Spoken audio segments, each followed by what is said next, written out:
ठीक है। अच्छा, अब क्वेश्चन नंबर 7 की तरफ चलते हैं। क्वेश्चन नंबर 7 क्या है आपके पास? A 50 gram piece of paper of copper at 100 degree centigrade is placed in 200 gram of water at 20 degree centigrade. If the final temperature of the system is 30 degree centigrade, calculate the specific heat capacity of copper. Specific heat capacity of water is equal to 4.18 joule per gram centigrade. ठीक है, बोला गया है कि 50 gram piece of copper at 100 degree centigrade is place in 200 gram of water at 20 degree centigrade. 100 degree centigrade का एक copper का piece था 50 ग्राम का, उसको 200 ग्राम पानी के अंदर जो है वो रख दिया गया और पानी का टेम्परेचर कितना था? 20 degree centigrade. If the final temperature of the system is 30 degree centigrade, यानी 100 डिग्री सेंटीग्रेड जब 200 डिग्री सेंटीग्रेड में ऐड किया गया तो फाइनल टेम्परेचर जो है वो कितना हो गया सिस्टम का? 30 डिग्री सेंटीग्रेड हो गया. आपको क्या करना है? Calculate the specific heat capacity of copper मालूम करना है. ठीक है, क्वेश्चन नंबर 7 है आपके पास. आप जब वाटर के लिए कर रहे हैं, फॉर वाटर, तो मास जो था वाटर का वो कितना था? 200 ग्राम. ठीक है, और स्पेसिफिक हीट जो वाटर की होती है दी गई है. स्पेसिफिक हीट ऑफ वाटर कितनी दी गई है? यानी CW दी गई है 4.18 जूल पर ग्राम सेंटीग्रेड. ठीक है, जूल पर ग्राम सेंटीग्रेड दी गई है. अब क्या करना है इसके अंदर? दूसरा क्या है? टेम्परेचर आपको दिया गया है, टेम्परेचर ऑफ वाटर. सही है, कितना है? 30 डिग्री सेंटीग्रेड. अच्छा, इसके अंदर भी थोड़ी जो है वो मिस्टेक की गई है. जो आपके पास ये 30 डिग्री सेंटीग्रेड दिया गया है, ये है आपके पास 21.8 डिग्री सेंटीग्रेड. ठीक है, आंसर आप लाने के लिए, सेम लाने के लिए आपको इसके अंदर 21.8 लगाना पड़ेगा. अगर आप 30 डिग्री सेंटीग्रेड लगा देते हैं तो आपके पास आंसर जो है वो सही नहीं आएगा, -20 डिग्री सेंटीग्रेड. ठीक है, तो पानी का टेम्परेचर कितना हो गया? 1.82 डिग्री सेंटीग्रेड. अब आप क्या कर रहे हैं? कॉपर के लिए कर रहे हैं. फॉर कॉपर, जब कॉपर के लिए करेंगे तो कॉपर का जो मास था वो कितना था?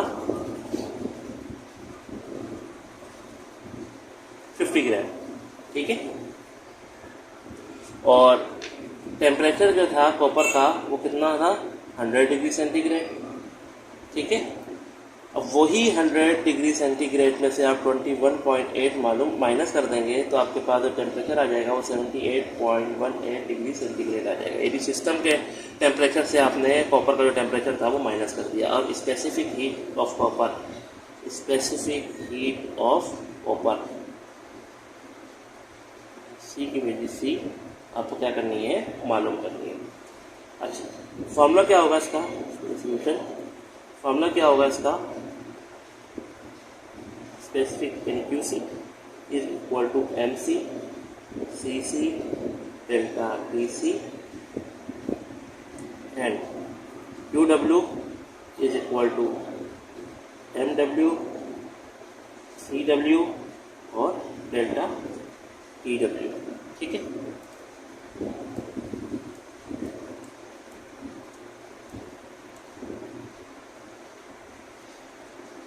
सिस्टम क्या है कि जो आपने जो टेम्परेचर था कॉपर का वो 100 डिग्री सेंटीग्रेड था, और जो आपने पानी में उसको ऐड कर दिया तो उसने क्या किया?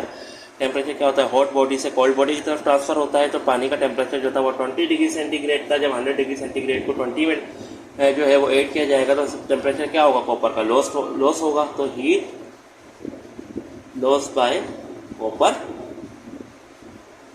Is equal to heat gained by water. ठीक है, इसको सही तरीके से कर लेते हैं ताकि समझ में आ जाए. ठीक है, तो आपके पास क्या था? हीट लॉस बाय कॉपर बराबर था वो हीट गेन्ड बाय वाटर. ठीक है, heat loss by copper is equal to heat gain by water. अच्छा, यानी QC is equal to QW।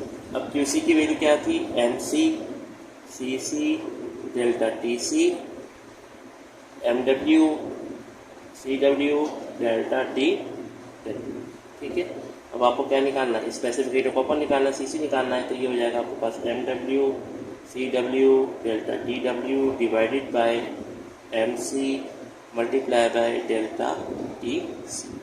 ठीक है, वैल्यू क्या दी गई है आपके पास, 200 ग्राम था, स्पेसिफिक हीट ऑफ वाटर कितनी होती है 4.18 multiply by 1.82 divided by 50 multiply by 78.18। ठीक है, इन सब वैल्यूज़ को आप जब मल्टीप्लाई करेंगे तो आपके पास आंसर आएगा 152 और इन सब वैल्यूज़ का मल्टीप्लाई करेंगे आपके पास आंसर आएगा 3909। दोनों को डिवाइड करेंगे तो आंसर आएगा 30.389 जूल पर ग्राम सेंटीग्रेड। सही है, CC। बुक के अंदर जो दिया गया था आपके पास, बुक के अंदर जो वैल्यू दी गई थी वो 30 डिग्री सेंटीग्रेड दी गई थी, जबकि 30 डिग्री सेंटीग्रेड नहीं थी उसके अंदर वैल्यू, वो 21.8 डिग्री सेंटीग्रेड की सिस्टम की वैल्यू। ठीक है, क्वेश्चन नंबर 8 की तरफ बढ़ते हैं। क्वेश्चन नंबर 8 के अंदर क्या कह रहे हैं कि how much heat is required to raise the temperature of 1 kg of lead from 25 degree centigrade to 100 degree centigrade. ये कह रहे हैं कि एक लेड है यानी PB, उसका जो टेम्परेचर है वो 25 डिग्री सेंटीग्रेड है और उस कितना वेट है, उसका मास कितना है, 1 kg है। सही है, अब ये कह रहे हैं कि 1 kg लेड की जो कि 25 डिग्री सेंटीग्रेड पे है, उसका टेम्परेचर 100 डिग्री सेंटीग्रेड तक पहुंचाने के लिए कितनी हीट आपको रिक्वायर्ड होगी, और जबकि specific heat capacity of lead आपको दे दी गई है 0.128 जूल पर ग्राम सेंटीग्रेड। सही है, तो क्वेश्चन नंबर 8 है। 8 के अंदर क्या कह रहे हैं, आपके पास जो मास दिया गया है लेड का वो 1 kg दिया गया है। सही है, इसको आप 1000 ग्राम के अंदर कर रहा है। अभी 1000 ये ग्राम जो है ग्राम के अंदर कन्वर्ट क्यों किया है ये अभी आपको बताता हूँ मैं। सही है, और स्पेसिफिक हीट जो आपके पास लेड की है वो कितनी है, 0.128 जूल पर ग्राम सेंटीग्रेड। ठीक है, और डेल्टा T की वैल्यू क्या आपके पास 100 - 25 हो जाएगी, तो ये हो जाएगी 75 डिग्री सेंटीग्रेड। ठीक है, यानी 25 डिग्री सेंटीग्रेड से आपको किस में लेके जाना है, 100 डिग्री सेंटीग्रेड पे लेके जाना है, तो ये आपके पास डेल्टा T निकल गया 75 डिग्री सेंटीग्रेड। तो कितनी हीट चाहिए होगी वो आपको क्या करनी है, कैलकुलेट करनी है। ठीक है, क्या फॉर्मूला होता है, Q = MC डेल्टा T। तो मास ऑफ लेड और स्पेसिफिक हीट ऑफ लीड और हीट ऑफ लेड। सही है, M कितना है आपके पास 1000 मल्टीप्लाई बाय 0.128 मल्टीप्लाई बाय 75, सबको आपस में मल्टीप्लाई आप करेंगे तो आपके पास वैल्यू आ जाएगी 96002। अच्छा, इसको 1000 में कन्वर्ट इसलिए किया था क्योंकि आपके पास जो स्पेसिफिक हीट ऑफ लीड दी गई है वो ग्राम में दी गई है, इसलिए आपने इसको ग्राम में कन्वर्ट किया। अगर ये kg में आपके पास गिवन होती तो आप इसको 1 kg ही रखते, ग्राम में कन्वर्ट नहीं करते। ठीक है, तो ये हमारा था चैप्टर नंबर 16 और चैप्टर नंबर 16 के न्यूमेरिकल्स हमने कंप्लीट कर लिए। अब आगे जो है चैप्टर नंबर 17 के न्यूमेरिकल करेंगे। जब आप जो है इसको आगे भी अपने दोस्तों के साथ फॉरवर्ड करें और चैनल को हमारे सब्सक्राइब भी करें। मिलते हैं नेक्स्ट वीडियो में, तब तक के लिए अल्लाह हाफिज़।